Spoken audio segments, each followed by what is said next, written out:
Mesdames et messieurs, bonjour. Avant de commencer, je remercie d'abord les personnels de l'IHU qui ont organisé ce séminaire pour me donner en fait l'opportunité de vous présenter une des thématiques originales de l'IHU qui est la paléomicrobiologie. Plus particulièrement, je vais vous présenter la paléosérologie des maladies infectieuses anciennes. Donc, je ne saurais vous parler de la paléosérologie sans vous parler de la microbiologie. Revenons un peu en arrière. C'était en 1998, professeur Drancourt, docteur Girard et professeur Raoult, ils ont identifié pour la première fois l'agent responsable de la peste, qui est Yersinia pestis, à partir de la pulpe dentaire qui date de 400 ans, dans deux charniers de Marseille pestiférés. Donc, comme vous voyez, c'est le charnier de Marseille qui est là et un autre qui est à Lambert, par biologie moléculaire. Donc, ils ont choisi la pulpe dentaire. Pourquoi? Parce que la pulpe dentaire, comme on peut le voir, elle est vraiment protégée et préservée à l'intérieur de la cavité pulpaire. Elle est constituée des vaisseaux, des nerfs et des vaisseaux sanguins qui communiquent avec le reste du corps humain à part la circulation générale et permettent la colonisation de la pulpe dentaire par les pathogènes. Comme vous pouvez le voir ici, une pulpe dentaire qui date de 2001, qui est vraiment bien conservée, que Rémi Barbery, qui travaillait dans notre équipe, avait photographié. Donc après la naissance de la paléomicrobiologie, d'autres sous-disciplines ont vu le jour. Il s'agit de la paléopathologie, dont le référent c'est Mathieu Lebahu qui se trouve à Besançon, mais aussi de la paléovirologie qui étudie les virus anciens à partir des échantillons anciens. Par la suite, en plus de l'identification moléculaire, d'autres méthodes ont été développées et optimisées, telles que la paléocytologie, dont je vous parlerai par la suite, mais aussi la paléoprotéomique, à partir de laquelle des peptides ont été découverts des micro-organismes de Yersinia pestis qui datent de 400 ans, mais aussi des immunoglobulines. Et qui parle des immunoglobulines, parle de la sérologie.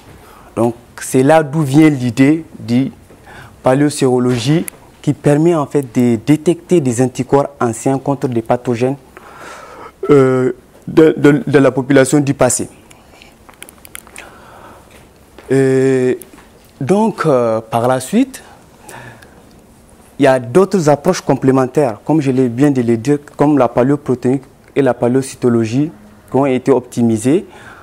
Et pourquoi, en fait, les gens se sont intéressés? Parce qu'en réalité, de nombreuses études montrent que l'ADN ancien est fragmenté.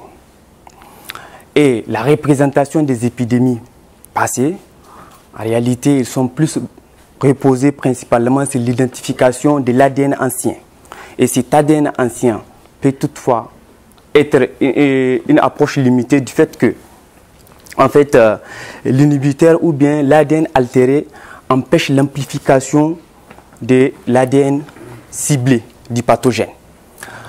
Cette fragmentation peut être, en fait, là elle a été démontrée par un article qui a fait une comparaison entre une séquence néandertalienne et une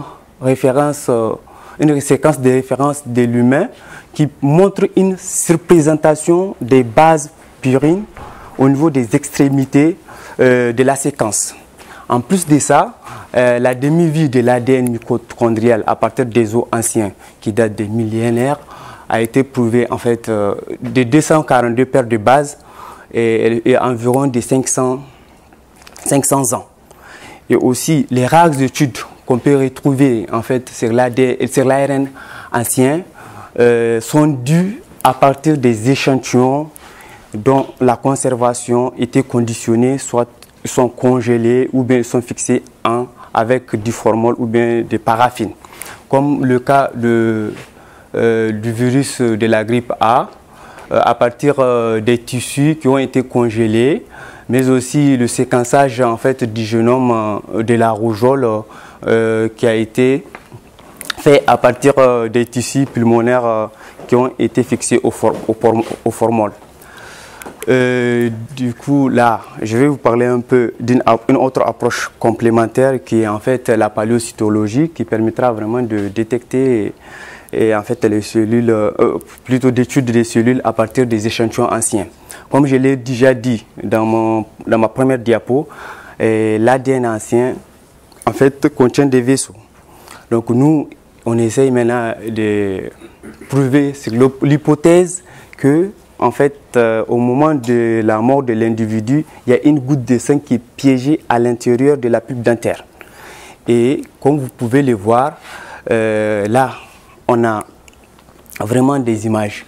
Des pulpes dentaires qui ont été réhydratées, qui datent du XVIe siècle et aussi XIXe siècle. On voit vraiment des globules rouges en faisant une coloration anti-glofirine qui est spécifique, bien sûr, pour en fait, observer des érythrocytes. Mais aussi, par la coloration HPS, en fait, on a des noyaux polynucléaires qui ont été observés. Comme vous les voyez, vraiment, ils sont vraiment conservés et que ça date vraiment de au moins 19e siècle. Par la suite, en fait, on a eu aussi à observer des globules blancs qui sont vraiment morphologiquement intacts. On peut les voir ici comme les lymphocytes et aussi les neutrophiles. Et par en fait, l'expertise du professeur Laurence Camoin, on a observé aussi des globules rouges vraiment qui forment un rouleau. Et par l'observation microscopique, on peut dire qu'en fait, c'est une dysglobimélie, qu'on se pose la question en réalité, et parce qu'en fait, c'est une anomalie quantitative ou qualitative des globulines. Donc, comme vous pouvez le voir, en réalité, la pulpe dentaire vraiment contient une goutte de sang, en quelque sorte, au moment de la mort de l'individu qui est piégé à l'intérieur. Pareil, en fait, la plus ancienne pulpe dentaire dont on a découvert, on a observé un érythrocyte qui est morphologiquement intact, date de 2001, qui a été publié par Rémi Barberi, qui était dans notre équipe. Là, je vais revenir un peu sur la paléosérologie et pourquoi en fait nous allons nous focaliser aujourd'hui sur cette méthode, parce qu'en réalité, nous avons la capacité de détecter des immunoglobulines anciennes qui datent d'au moins 400 ans, mais aussi dans notre équipe, à travers l'immuno-PCR et l'ELISA, des antigènes en fait, de Yersinia pestis ont été aussi détectés qui datent aussi de moins 400 ans. Et comme vous pouvez le voir, en fait, il y a des études dans la littérature qui prouvent que les protéines peuvent résister à l'altération chimique jusqu'à 1,5 million d'années. Donc vraiment, c'est énorme, c'est énorme. Et là, l'étude qui a aussi, par immunodosage, ils ont pu détecter en fait des anticorps contre en fait les pathogènes Treponema pallidum, et qui datent au moins de 16 ans au niveau de l'île de Chili. Donc toutes ces données en fait nous encouragent et nous donnent envie de découvrir d'autres méthodes complémentaires que la détection par biologie moléculaire. C'est pour cela qu'on a mis en place en fait la paléomicrobiologie qui permettra vraiment de détecter les anticorps anciens contre les pathogènes. Il faut savoir, il est important de noter que en fait, la paléosérologie elle est multidisciplinaire. Elle regroupe des historiens, des anthropologues, mais aussi des microbiologistes. Là, quand on regarde, en comparant un peu le diagnostic qu'on fait sur les patients, et sur les échantillons anciens, en fait, les trois premiers points sont un peu différents. Ici, à la place de l'épidémiologiste, sur les échantillons anciens, c'est l'historien qui fait le contexte historique. Et à la place du médecin, c'est plutôt l'anthropologue en fait, qui fait les prélèvements, mais aussi qui fait des analyses anthropologiques. Et pour ce qui est de la partie microbiologie, en fait, les deux parties sont pareilles, c'est du diagnostic, en fait, c'est des méthodes développées pour pouvoir identifier des micro-organismes pour faire du diagnostic. Et pour ce qui est d'aujourd'hui, là, on va parler beaucoup plus sur la paléosérologie, plus précisément sur le mini-line blot et le mini-line blot. Donc, en fait, à propos de mine line blot, le mine line blot, c'est une technique qui a été dérivée en fait du line blot que le professeur Didier Raoult avait publié en 1989. L'idée, c'est qu'on peut en fait placer les antigènes directement sur la membrane de nitrocellulose. C'est comme du western blot sans le gel. Voilà. Donc, et qu'on sait qu'on a la capacité de détecter des immunoglobulines. Donc, ces deux idées ont été connectées avec des technologies modernes qu'on a. On a essayé d'optimiser et de développer cette méthode de paléosérologie en miniaturisant vraiment la méthode parce qu'on a peu de matériel quand on fait l'extraction des paléosérums. Donc, pour ce faire, il fallait valider les antigènes qu'on doit utiliser par des méthodes de référence. Et ces antigènes-là, on a commencé par les maladies transmises par les poux parce qu'ils ont vectorisé vraiment les maladies les plus anciennes, à savoir le typhus dit à Rickettsia provazekii, la fièvre récurrente dit à Borrelia et Bartholina quintana, mais aussi en fait la peste dit à Yersinia pestis, qui a été découverte bien sûr par la paléomicrobiologie. Donc pour ces validations-là, on a utilisé les Staph aureus comme contrôle positif. En fait, les Staph aureus a une protéine A qui a une forte affinité pour les immunoglobulines des mammifères. Donc c'est pour cela qu'on l'utilise comme contrôle positif de nos antigènes. On a utilisé l'immunofluorescence et le western blot.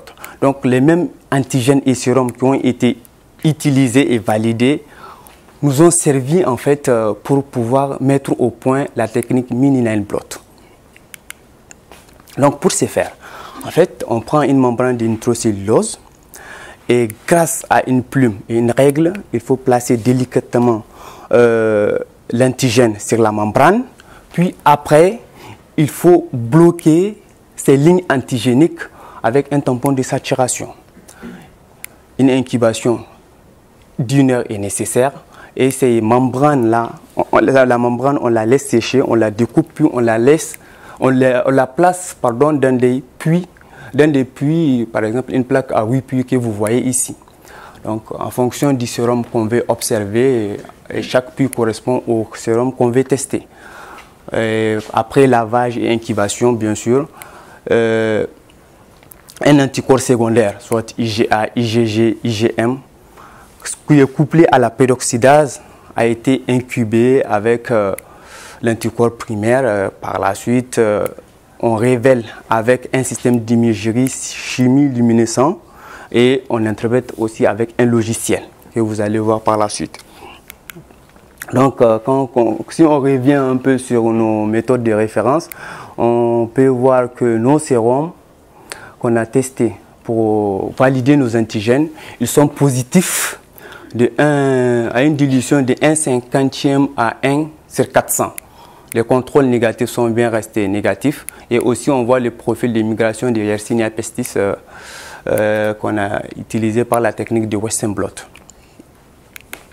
Donc, comme on peut j'ai oublié de vous dire ici, en fait, on a aussi utilisé les paléosérums pour essayer de valider, pour essayer de voir si on peut vraiment détecter à partir de cette méthode.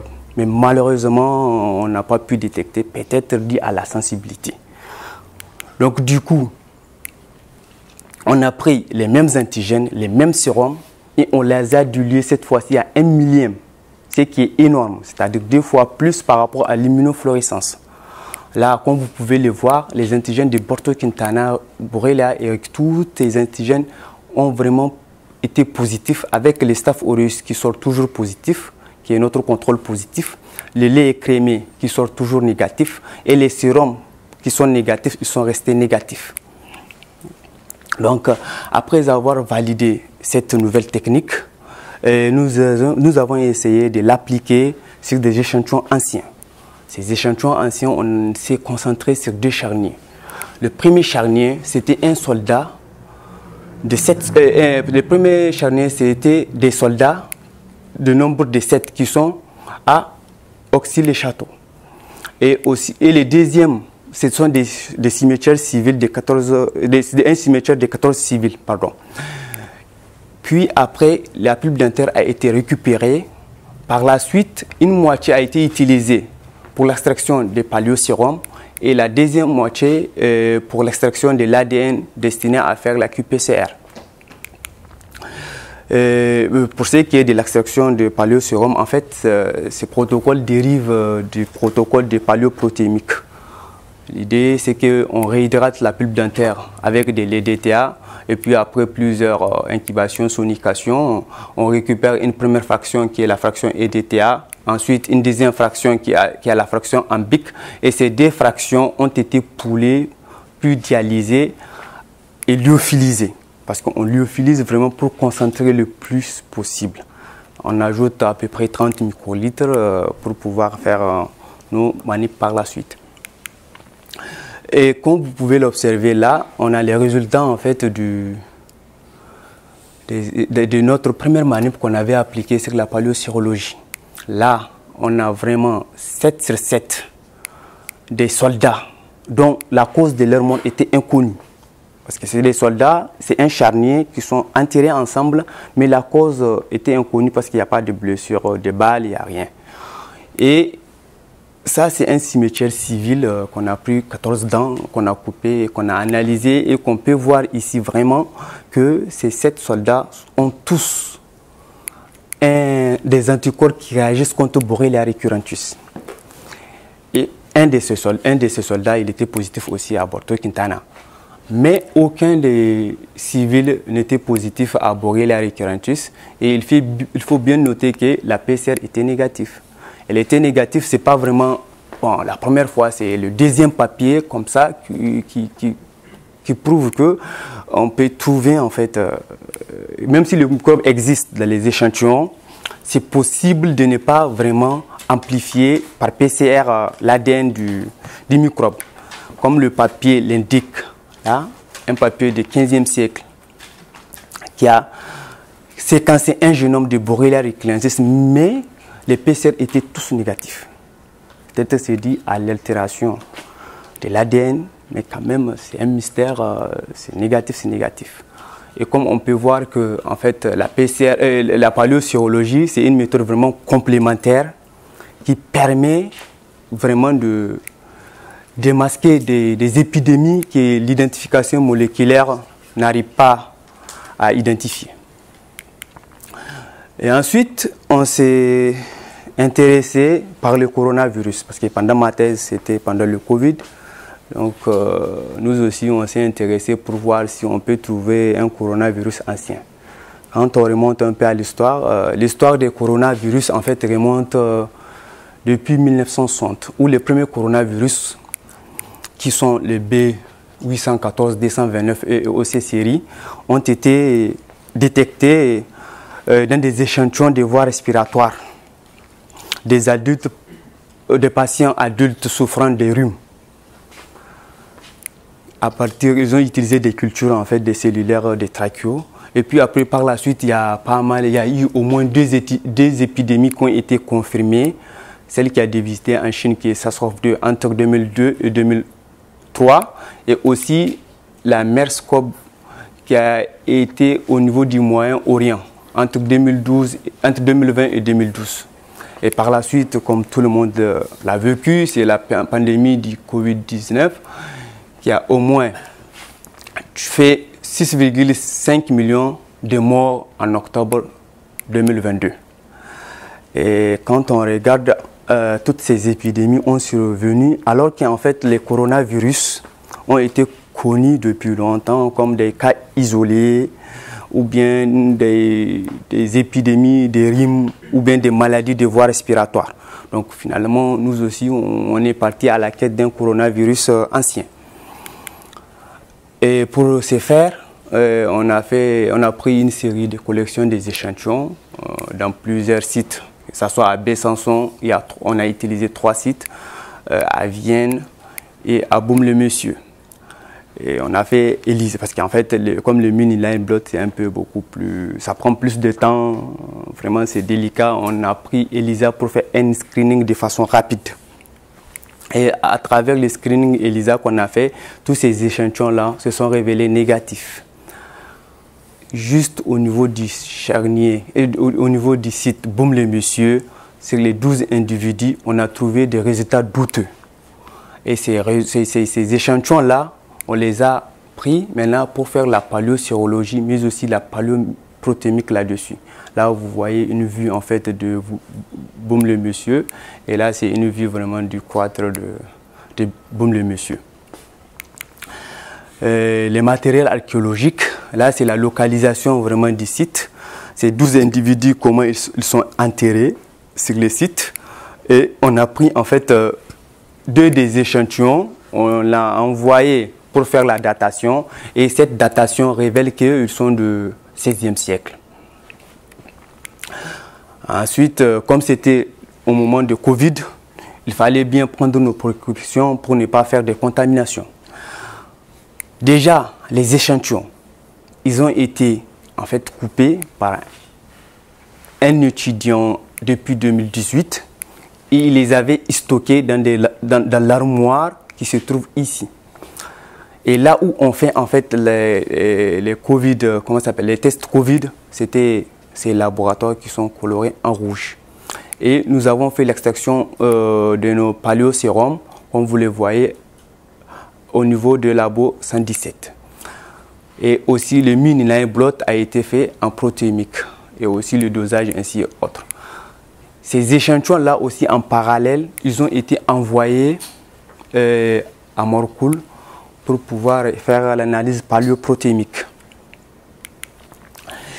Et pour continuer le mini-line blot, il fallait aussi valider les antigènes avant de les appliquer sur nos échantillons.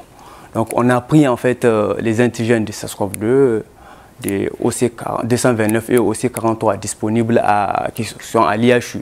On a pris ces cellules parce qu'en fait le Véro81, on cultive ça avec le SARS-CoV-2, HCT8, ça c'est le OC43 et le MRC5 par le 229E. Donc on les a pris comme contrôle négatif. Et toujours les Staph aureus, et on a rajouté le lait écrémé bien sûr pour pouvoir interpréter nos résultats par la suite. On a récupéré des sérums avec lesquels on a validé ces manips. Comme on peut l'observer en fait, pour ce qui est du sérum positif de SARS-CoV-2, là vous voyez vraiment, il est vraiment positif, même si en fait il accroche un peu en fait le OC43. Et pareil pour le sérum 229E, il est spécifiquement positif à 229E. Vous voyez même sur la bande de nitrocellulose, on l'observe. Et les contrôles négatifs vraiment sont vraiment négatifs. Après avoir validé en fait cette méthode avec nos antigènes et autres,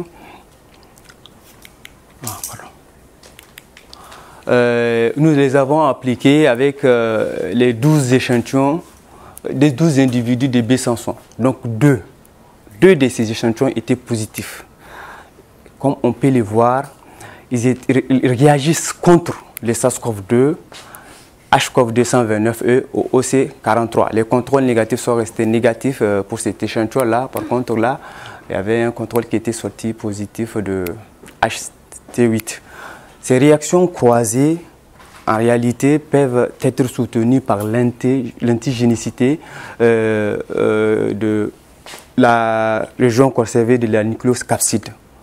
Donc, du coup, les mêmes échantillons qu'on avait travaillés, on avait envoyé ça en protéomique et les 2 échantillons qui étaient positifs, ce sont ces deux des échantillons-là qui ont révélé des peptides antigéniques de coronavirus. Comme on peut le voir, il y a la nucléocapside, mais aussi la réplicase.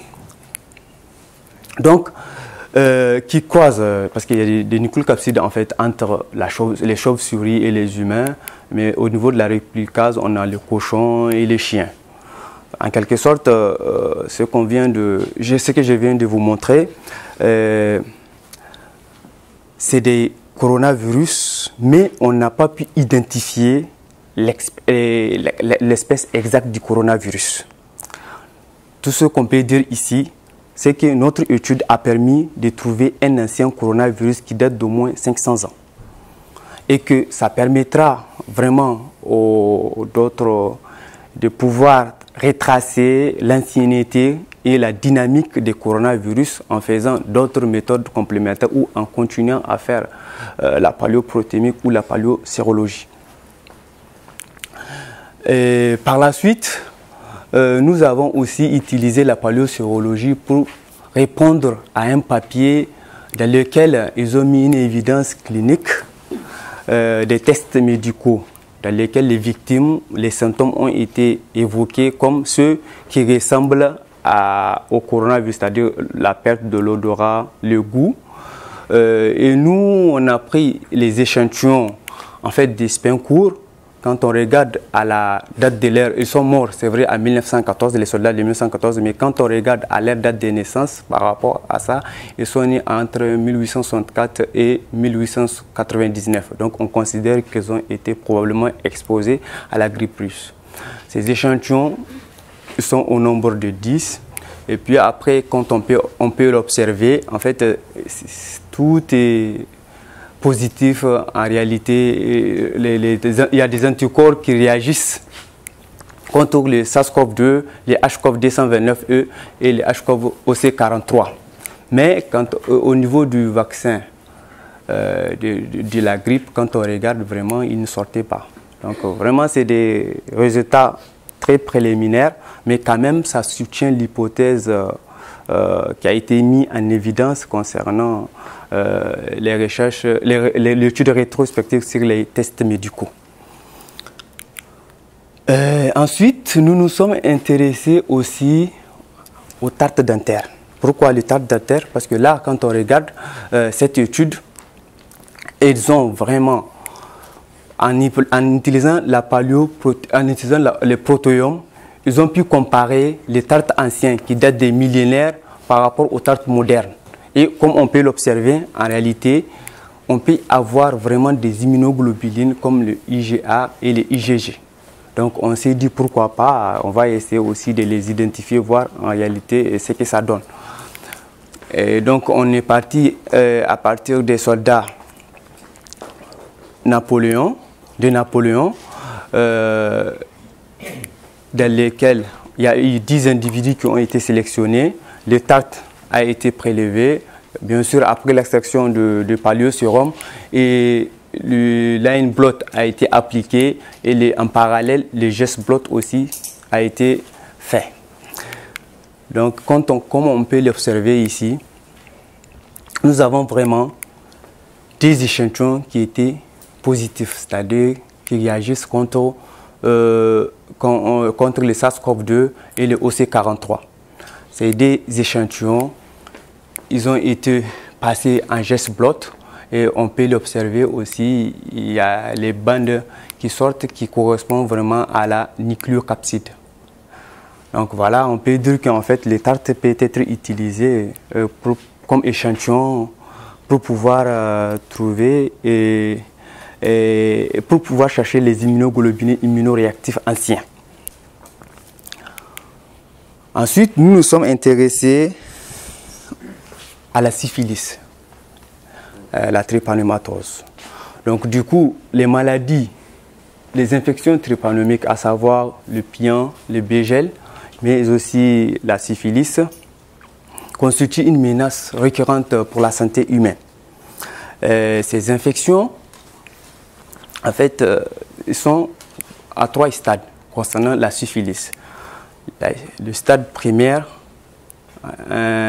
l'infection, le stade primaire de l'infection, comme on peut observer en fait des petits boutons rouges au niveau des parties génitales ou bien au niveau des gorges. Ces petits boutons rouges peuvent se multiplier pour donner des ulcères non douloureux, et c'est ces ulcères-là qu'on appelle encre syphilitique. Donc du coup, sans traitement, en réalité, l'encre se dissolve, puis il passe à les stades secondaires. Les stades secondaires, on peut observer des éruptions cutanées, en fait des manifestations oculaires, mais aussi la syphilis neurologique. Et aussi sans traitement, ces symptômes peuvent toutefois disparaître, mais cela ne veut pas dire que l'infection, la personne est guérie. Elle peut rentrer dans un état de latence ou toutefois se développer pour donner un état tertiaire qui est vraiment un état grave dans lequel les patients peuvent souffrir des symptômes très graves comme les effets cardiovasculaires, la syphilis neurosyphilis, mais aussi la gomme syphilitique, comme on peut le voir, destruction de n'importe quel organe du corps. Et c'est à partir de ces lésions que les anthropologues peuvent toutefois interpréter de façon théorique en réalité les lésions syphilitiques. L'histoire de la syphilis, l'origine a toujours été controversée. Donc théoriquement, il y a eu trois hypothèses. La première hypothèse, c'est l'hypothèse colombienne. Elle supporte l'idée que en fait, la syphilis a été apportée en Europe par l'équipage de Christophe Colomb entre le premier voyage entre 1992 et 1993. Et la deuxième hypothèse, c'est l'hypothèse précolombienne. Cette hypothèse suggère que la syphilis existe en Europe. Il n'y a pas eu de différence entre la lèpre et la syphilis. Et que vraiment, il y a eu une évolution de transmission cutanée à une transmission sexuelle. Et la troisième hypothèse, en réalité, c'est une hypothèse mixte. Et cette hypothèse, en fait, soutient partiellement que les deux hypothèses sont partiellement correctes. Et donc, l'existence de la syphilis dans l'ancien monde, mais aussi dans le nouveau monde, et qu'en fait, il y a eu une évolution de différents types de souches de tréponèmes en fonction des conditions écologiques. Donc, ce qui fait en sorte qu'il est difficile, en réalité, de savoir si l'épidémie de 1945, elle est due à l'importation d'un variant américain, après les premiers voyages de Christophe Colomb, bien sûr, ou bien ces effets, en fait, sont dus à une augmentation de virulence des tréponèmes en Europe. Donc, pour ce faire, on a eu des échantillons que M. Christian Capot nous a envoyés suite à la restauration de la chapelle Saint-Vincent. Et quand on peut l'observer, en fait, il y a eu 19 adultes entre 25 à 100 ans, 6 immatures entre 3 à 10 ans. Et parmi ces échantillons-là, après analyse anthropologique, ils ont pu identifier un des échantillons qui présentait des lésions susceptibles d'être la syphilis. Ils nous ont envoyé cet échantillon avec un des fémurs qu'on a considéré comme contrôle négatif.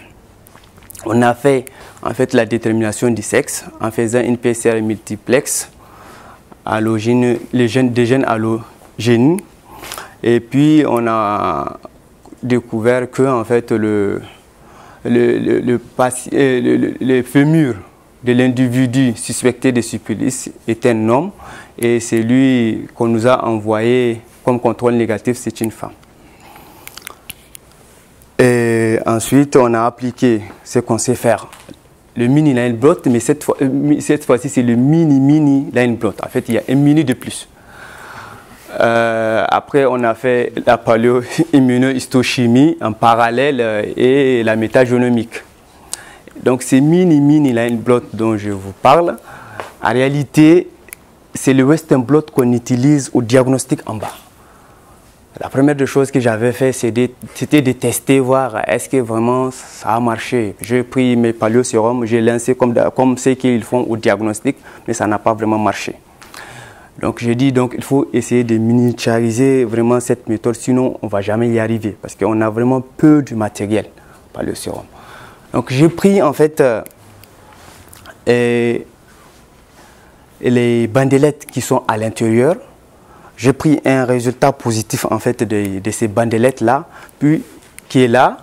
J'ai essayé de faire en parallèle pour essayer de découper exactement là où se trouvent les bandelettes sans pour autant les voir. Donc j'ai vraiment mesuré de cette façon pour couper et les placer dans une membrane autocollante que vous voyez ici, en ajoutant le Staph aureus comme contrôle positif et le lait écrémé comme contrôle négatif. Et puis après, j'ai ajusté le protocole en le faisant de façon manuelle cette fois-ci. Au lieu de faire sur une machine automatique, je le fais de façon manuellement, en réduisant le volume non seulement et en faisant une dilution jusqu'à 1 millième, comme ce que j'ai fait avec le mini-blot.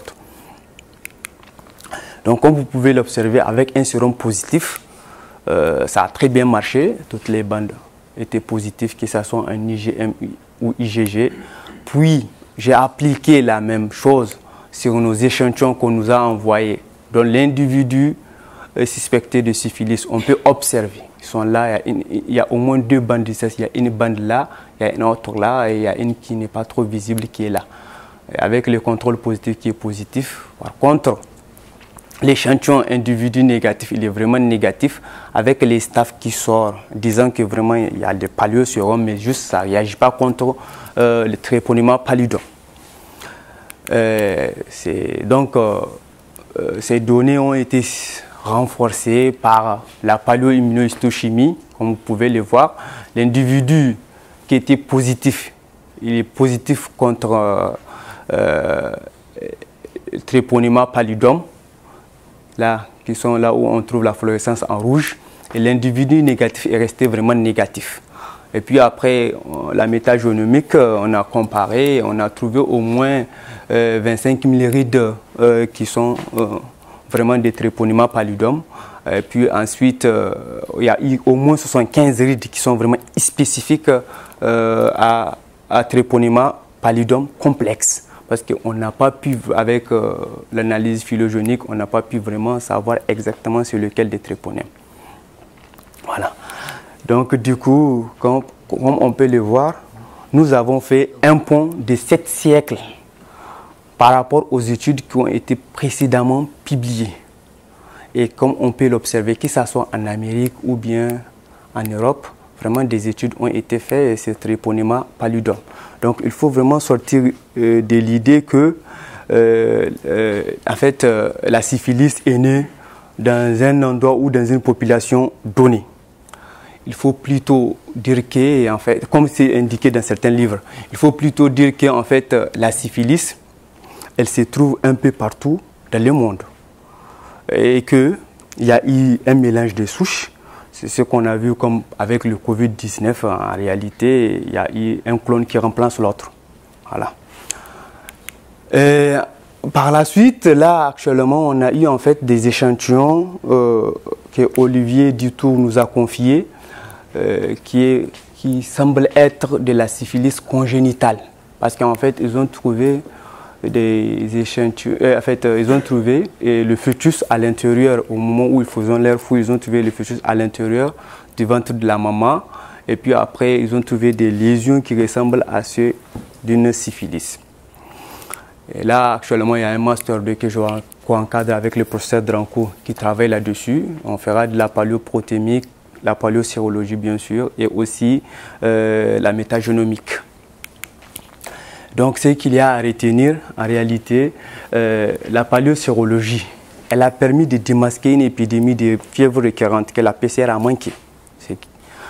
En plus de ça, pour ce qui est du coronavirus, on a pu trouver des anticorps qui datent d'au moins 500 ans grâce à la paléosérologie.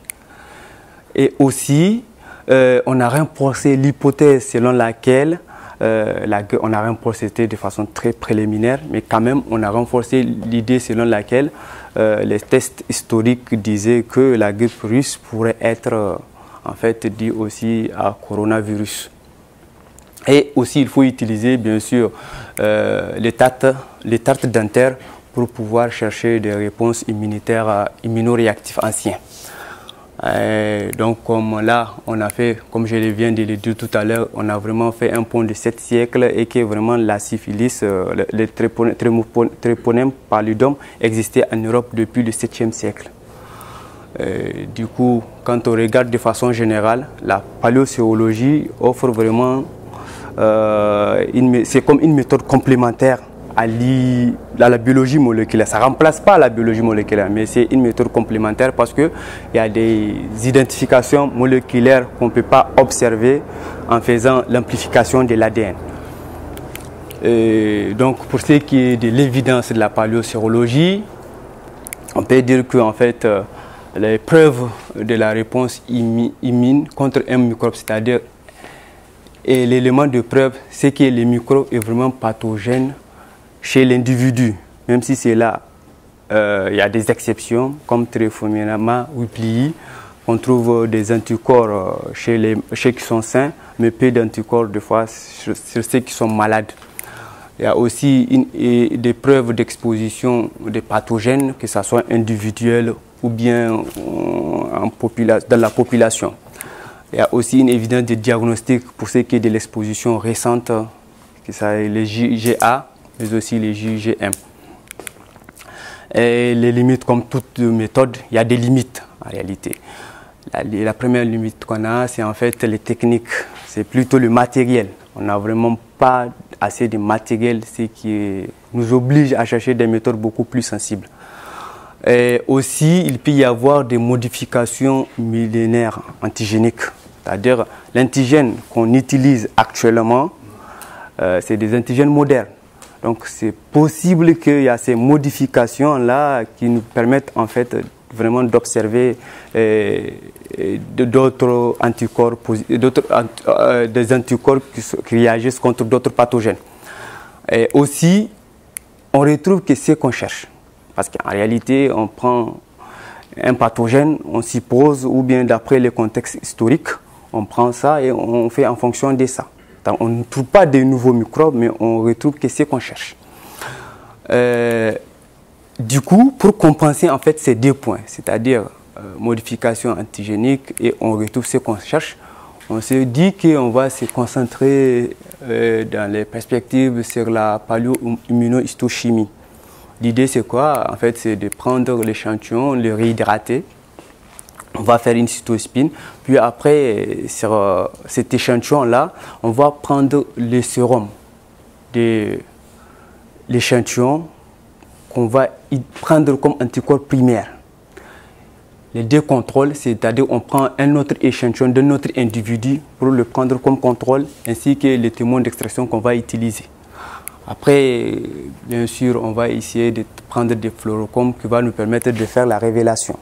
Actuellement, il y a une étudiante, Nour El Houda, qui s'occupe vraiment de ce projet-là. Elle est en 3e année. Là, elle va travailler sur des échantillons du XVIIIe siècle sur 5 individus et sur les échantillons de Nancy sur 15 individus.